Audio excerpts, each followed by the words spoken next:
Hola, ¿qué tal? Sean todas y todos bienvenidos a una sesión más de Física 1 con su servidor, el maestro Emanuel Rodríguez Cuevas. Y en esta ocasión analizaremos el tema de movimiento o tiro parabólico. Para ello les comparto las diapositivas que diseñé para poder desarrollar el tema que les acabo de mencionar. Bien, primero, como siempre, empezaremos con la parte de teórica, la parte de definición de nuestro concepto fundamental, objeto de estudio. En este caso, el movimiento parabólico. Veamos, también llamado tiro parabólico, es un ejemplo de movimiento realizado en dos dimensiones. ¿Qué es esto de dos dimensiones que tiene un avance tanto vertical como horizontal? A eso se le llama que es un movimiento en dos dimensiones. El movimiento parabólico es la combinación de dos movimientos, como les acabo de mencionar, horizontal y vertical, pero resulta que el movimiento horizontal es de forma uniforme. En este caso, el movimiento horizontal se va haciendo como MRU, mientras que el movimiento vertical se va haciendo como MRUA, es decir, como un movimiento uniformemente acelerado. Como podemos ver en las diapositivas, tenemos el vertical MRUA, perdón, el vertical, mientras que el horizontal es MRU. Algunos ejemplos de este movimiento o tiro parabólico son la trayectoria que describe un balón de fútbol al ser pateado. Al jugar golf, al jugar básquetbol, se describen movimientos parabólicos, como podemos ver en la imagen. Cada uno de ellos tiene características propias que vamos a ver a continuación. Primero, cabe señalar que el movimiento parabólico se divide en dos tipos. Tenemos al parabólico horizontal y también tenemos al parabólico oblicuo. Las imágenes que están en su costado derecho nos dejan ver la diferencia entre estos dos movimientos.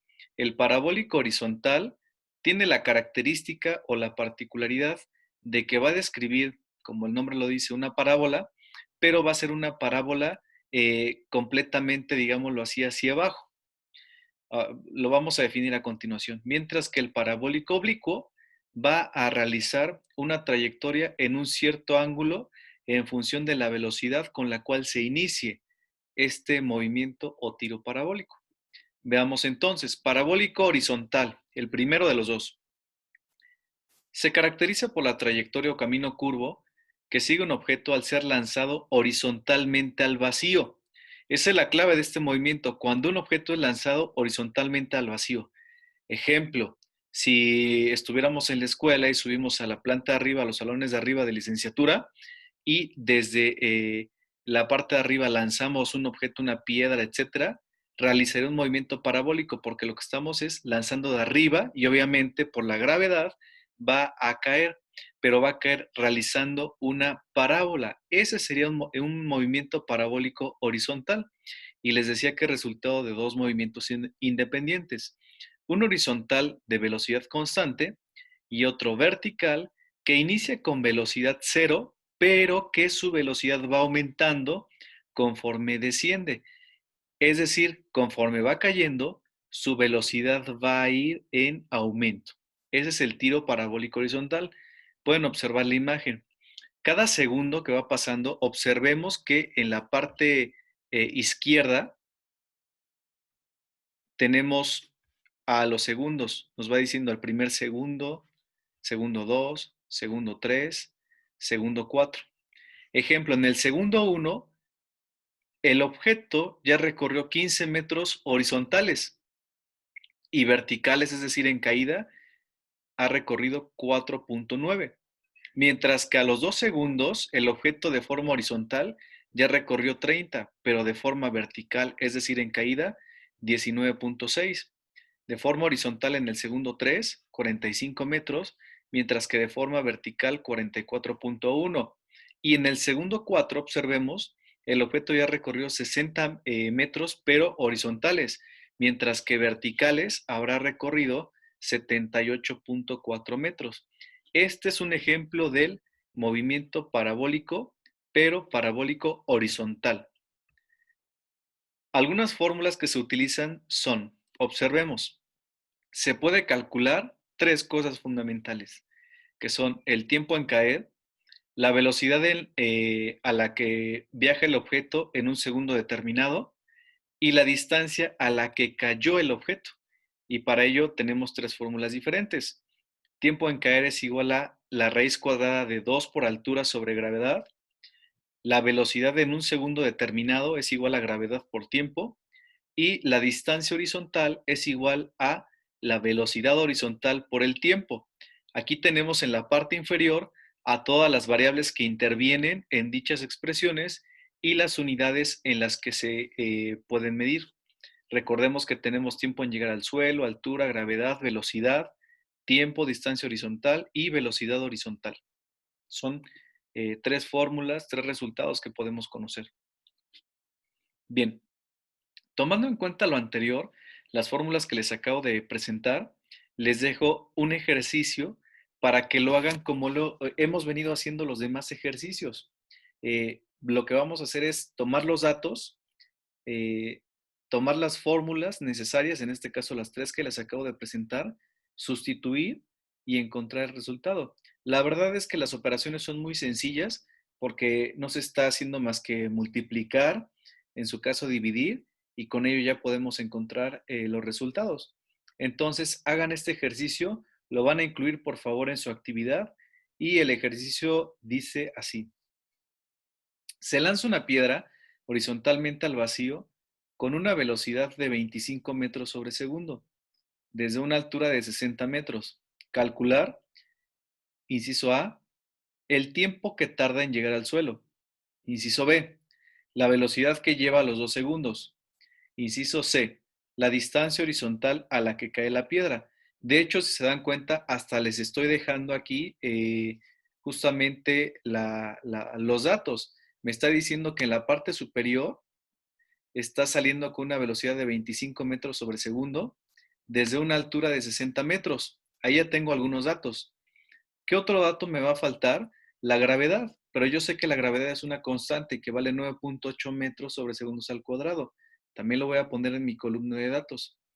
Voy a seleccionar las fórmulas que les acabo de dar y lo que voy a calcular es la distancia horizontal a la que llegó, el tiempo que tardó en caer y la velocidad que llevaba, pero a los 2 segundos.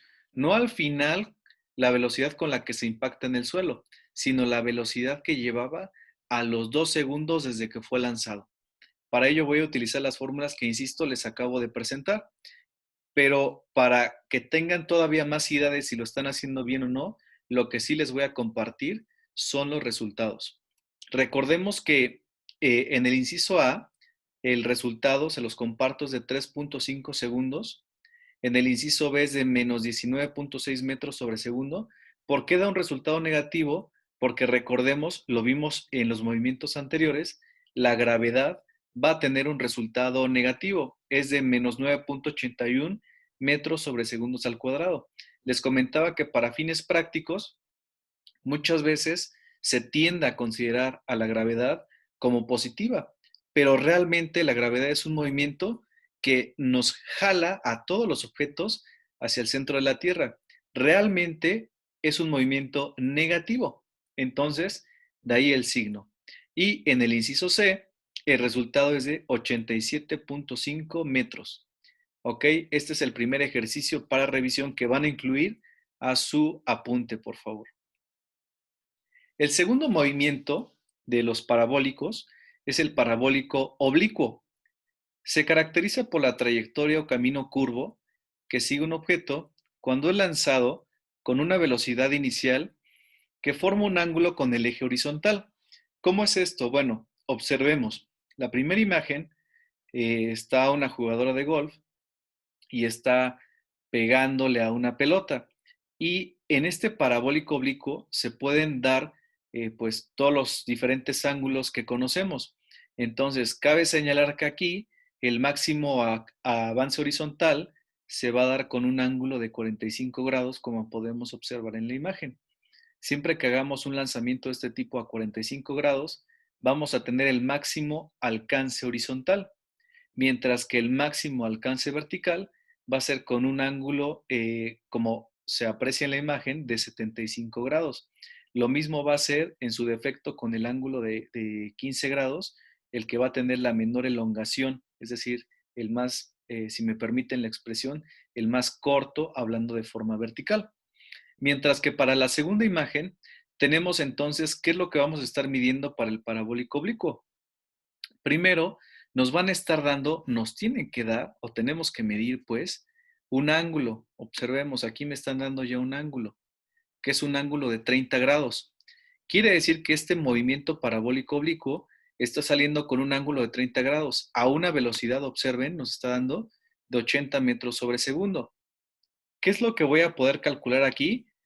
Entre otras cosas, voy a poder calcular la altura o la máxima elongación que se tiene, el alcance horizontal y también en este punto final voy a poder calcular el tiempo que se está, en el cual se está impactando el objeto, el tiempo que tarda en llegar. Les decía entonces, podemos calcular el tiempo que tarda el objeto en el aire, la altura máxima y el alcance horizontal del objeto. Y les presento las fórmulas. Sin embargo, para poder hacer lo anterior, primero debemos de calcular los componentes tanto vertical como horizontal. Entonces, primero voy a iniciar con la fórmula de velocidad vertical es igual a velocidad inicial por el seno del ángulo indicado. Después voy a la otra fórmula y sustituyo velocidad horizontal es igual a la velocidad inicial por el coseno del ángulo. Es decir, voy a tomar el ángulo y lo único que voy a estar cambiando es la función de seno y coseno. Le voy a encontrar el valor para ese ángulo y voy a multiplicar por el valor de la velocidad inicial que me están dando. Después, ahora sí ya con esos datos parciales, ejemplo, me voy a la primera fórmula, el tiempo en el aire es igual a menos 2 por la velocidad vertical, es decir, el resultado que ya encontré, sobre la gravedad, sabiendo que la gravedad ahí va a ser negativa, de menos 9.8 metros sobre segundos al cuadrado. Vuelvo a hacer la anotación, lo ideal es que se ponga negativa, porque es un movimiento negativo, aunque para fines prácticos, bueno, se utiliza que sea positiva, pero lo ideal es que sea negativa. Así es como tendría que ser la gravedad. Altura máxima es igual a menos velocidad vertical al cuadrado sobre 2 por gravedad. Y por último, distancia horizontal es igual a velocidad horizontal por el tiempo en el aire. Aquí estoy utilizando el resultado de la fórmula del tiempo en el aire que voy a multiplicar por la velocidad horizontal. Es decir, estoy utilizando los resultados parciales que ya previamente calculé para este último paso. Entonces, considerando lo anterior, de igual manera les dejo un ejercicio para que lo hagan ustedes. ¿Cómo lo van a hacer? Utilizando datos, seleccionando las fórmulas, estableciendo las sustituciones pertinentes, las operaciones y los resultados. Entonces, el ejercicio es, un jugador le pega un balón con un ángulo de 37 grados respecto al horizontal. Entonces, ahí ya llevamos un dato. 37 grados es mi ángulo. Comunicándole una velocidad inicial de 15 metros sobre segundo. Dato número 2, la velocidad inicial es de 15 metros sobre segundo. Calcular. Aunque no me digan, yo ya sé que la gravedad es de menos 9.8 metros sobre segundos al cuadrado. Entonces, ese dato lo voy a poner también en la columna correspondiente. Calcular, inciso A, el tiempo que tarda el balón en el aire. Inciso B, la altura máxima que alcanza el balón. Inciso C, el alcance horizontal del balón. Es decir, voy a tomar las tres fórmulas que les acabo de presentar y las voy a sustituir. Pero debemos recordar que antes de tomar esas tres fórmulas, vamos a calcular los componentes tanto verticales como horizontales. A ver, regreso a la diapositiva. Lo primero que voy a hacer, como se los mencioné, va a ser calcular velocidad vertical y velocidad horizontal para que entonces ya con esto podamos irnos a las fórmulas de abajo. Entonces, primero vamos a calcular a los componentes tanto vertical como horizontal para poder aplicar entonces las fórmulas para el inciso A, B y C. De igual manera les dejo los resultados. Primero, la velocidad vertical va a ser de 9.02 metros sobre segundo, la velocidad horizontal de 11.97 metros sobre segundo Y una vez que ya tengo esto, sustituyo en las fórmulas y el inciso A va a ser igual a 1.84 segundos, el inciso B 4.15 metros y el inciso C 22.06 metros. Así es como quedarían los resultados. Ustedes hagan la parte, todo el procedimiento para llegar a estos resultados. Si les dan, excelente. Si no, revisen por favor por ahí qué es lo que les faltó. A lo mejor alguna operación, repito, son operaciones muy sencillas las que deben de ir haciendo. Con esto, bueno, terminamos la sesión, no sin antes desearles lo mejor para esta semana y dejarles como siempre una frase. La libertad es como el movimiento, no se define, se tiene que demostrar. Emily de Girardin. Eso ha sido todo, les deseo una excelente semana. Su servidor, Emanuel Rodríguez Cuevas, pásenla bien y hagan todas sus tareas. Gracias y hasta luego.